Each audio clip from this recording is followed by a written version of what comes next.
हमराही की किस्त 19 कहानी को एक नहायत हसास और जज्बाती मरहले पर ले आती है, जहां पिछली किस्त में शुरू होने वाला ऑपरेशन अब अपने अंजाम की तरफ बढ़ रहा होता है।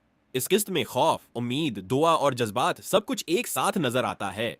किस्त का आगाज अस्पताल के उस मंजर से होता है जहां सायहान का ऑपरेशन जारी होता है। ऑपरेशन थिएटर के बाहर एल्फ बेचैनी से टहल रही होती है। उसकी आंखों में आंसू और दिल में सिर्फ दुआ होती है।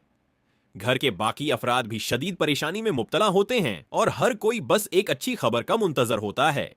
वक्त बहुत सुस्त गुजर रहा होता है और हर लम्हा सबके लिए एक आजमाइश बन जाता है। एल्फ बार बार अल्लाह से दुआ मांगती है कि सायहान को नई जिंदगी मिल जाए। इस दौरान उसके जहन में उनके साथ गुजारे हुए खूबसूरत लम्हात आते हैं जो इसके जज्बात को मजीद गहरा कर देते हैं।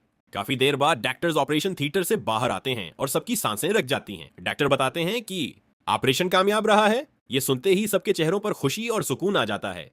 ईलफ खुशी के आंसुओं के साथ सजदा शुक्र अदा करती है, लेकिन डॉक्टर साथ ही ये भी बताते हैं कि अभी खतरा मुकम्मल तौर पर टला नहीं है, क्योंकि अगले चंद घंटे नहायत अहम हैं। अगर जिस्म ने नए दिल को कबूल न किया तो सूरत-हाल दोबारा खराब हो सकती है। उसके बाद सायहान को आईसीयू में मुंतकिल कर दिया जाता है, जहां वो बेहोश होता है। एल्फ दौर से उसे देखती है और उसके लिए मुसलसल दुआ करती रहती है। वो उसके करीब जाना चाहती है, लेकिन डॉक्टर्स उसे एहतियात बरतने का कहते हैं। दूसरी तरफ घर के कुछ अफराद इस खुशी के बावजूद परेशान नजर आते हैं।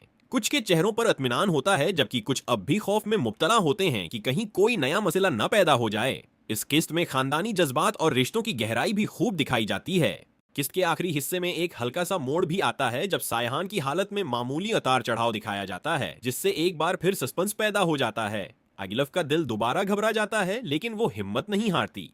किस्त का इख्तिताम एक उम्मीद और सस्पेंस के इम्तिजाज पर होता है। क्या सायहान होश में आ जाएगा? क्या उसका जिस्म नए दिल को कबूल कर लेगा? यह सवाल नाजरीन को अगली किस्त देखने के लिए बेचैन कर देता है।